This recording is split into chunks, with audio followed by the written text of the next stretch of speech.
I have many Shia friends. I thought there isn't much difference between Sunni and Shia. What's the real difference between us?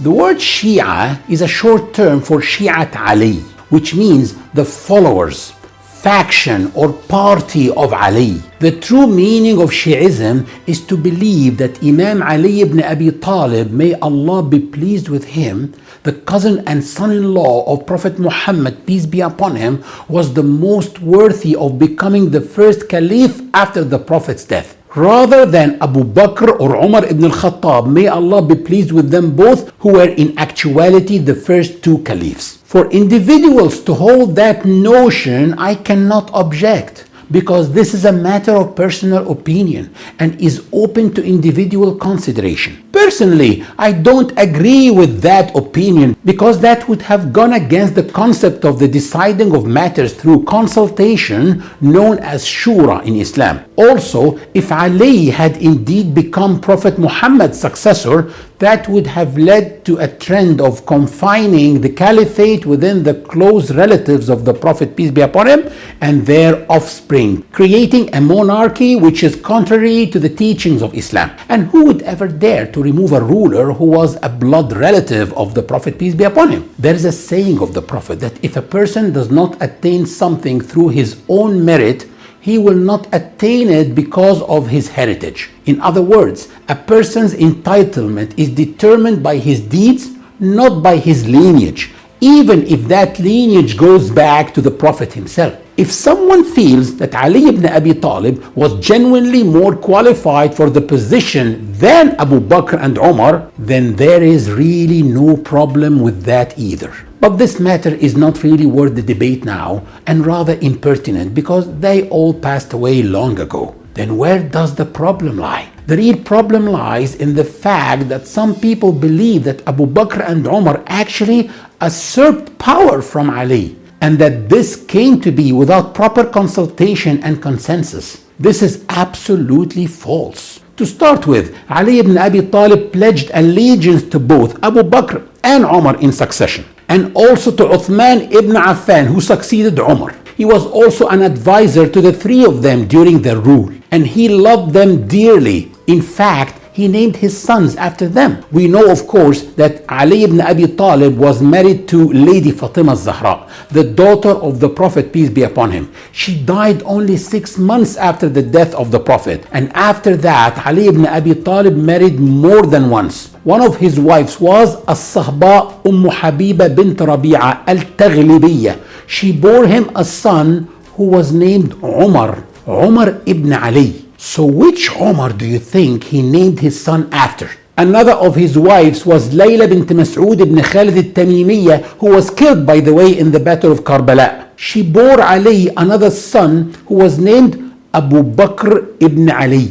So again, who do you think this son was named after? Another wife yet was called al-Banin Fatima bint Huzam ibn Khalid al-Kulabiyya. She bore Ali a son who was named Uthman ibn Ali. Who was that boy named after? Do you think that Ali ibn Abi Talib named his sons Abu Bakr, Umar and Uthman by mere coincidence, with nobody particular in mind? Or was it that he loved these three rightly guided caliphs, and he cherished their names and associated them with all that was good? Oddly enough, many Shia brothers and sisters have never been informed of the names of Ali's sons, and I ardently hope that they will go out and ascertain this information themselves, so as to know that this is a fact. The allegation that Abu Bakr and Umar usurped power from Ali, and that all the companions of the Prophet who aided them in that had turned out to be hypocrites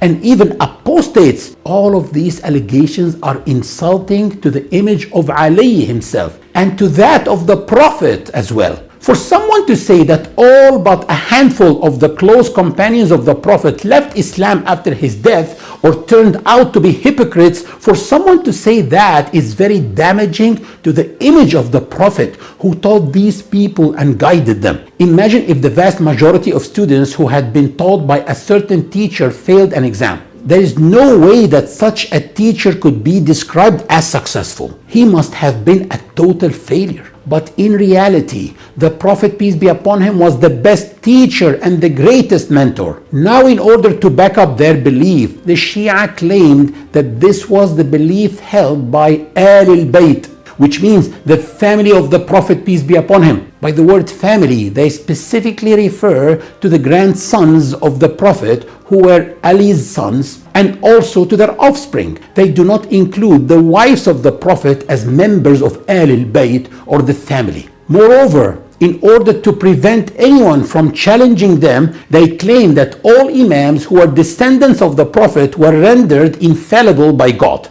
This goes against Islamic doctrine. It goes against all the principles upon which Islam is built. Only the Prophet, peace be upon him, was infallible in the sense that God made him infallible in matters related to conveying the message of religion, in order that religion would reach us complete and correct. But after that, anyone's opinion may be accepted or rejected, and anyone is liable to make mistakes, to ponder upon matters, to reach conclusions thereby which may be right or wrong, and to be rewarded for his intention to and efforts to do his best despite the result. But to say that someone other than the Prophet is infallible is totally unacceptable. That a person's religion should be based on hatred is also unacceptable by any Muslim or by any mind. Why is it that love for the family of the Prophet, peace be upon him, should be associated with hatred of others? How can I love the Prophet, peace be upon him, and hate his wives? How can I hate his wives whom he loved and respected? How can the wives of the Prophet not be considered among his family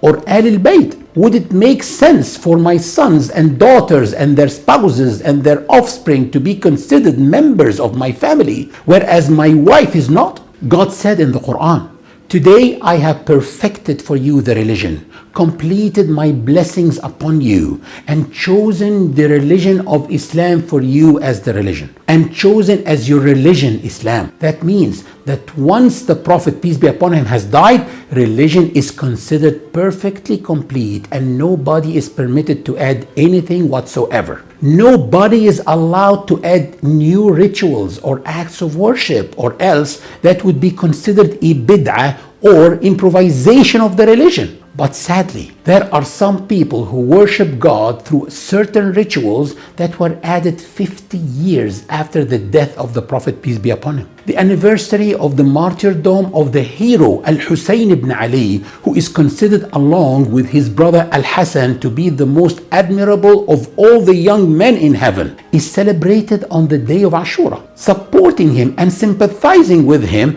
and with the family of the Prophet, peace be upon him, doesn't mean that we should innovate new rituals, bizarre rituals that involve slapping oneself and hitting oneself and shedding blood and sobbing. There are no people in the entire world who have harmed their own religion and distorted its image like those people who practice slapping themselves and stabbing themselves with swords on the anniversary of Ashura. This spectacle is portrayed on TV channels all over the world. It is a distortion and misrepresentation of Islam, whereas this religion is in reality devoid of all that barbarism. What is the purpose of all of this exaggeration? It is true that we all love the Prophet, peace be upon him, and his family, and sympathize with them, and we believe that Al-Husayn ibn Ali did not die so that we should honor him by beating ourselves and sobbing, but rather so that he should be a role model for us in courage and in rising up against oppression and against usurping of power, all of which is our duty towards God.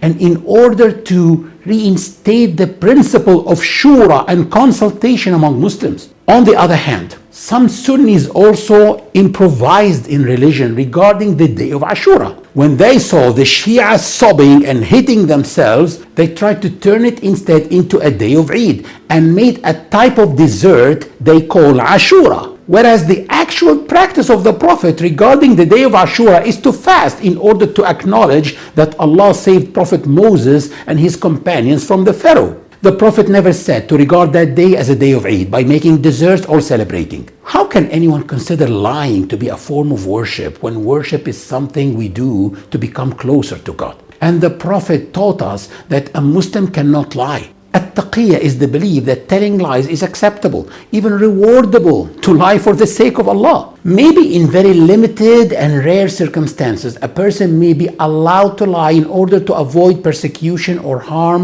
by an oppressor. But how can people make this a way of life and think that by practicing it, they are being more devout and coming closer to God? How can such a despicable act ever be pious? And how can people trust each other after that? Making lying a way of life and a way of becoming closer to God is actually a form of moral corruption. How can we claim that the Imams who are descendants of the Prophet encourage moral corruption?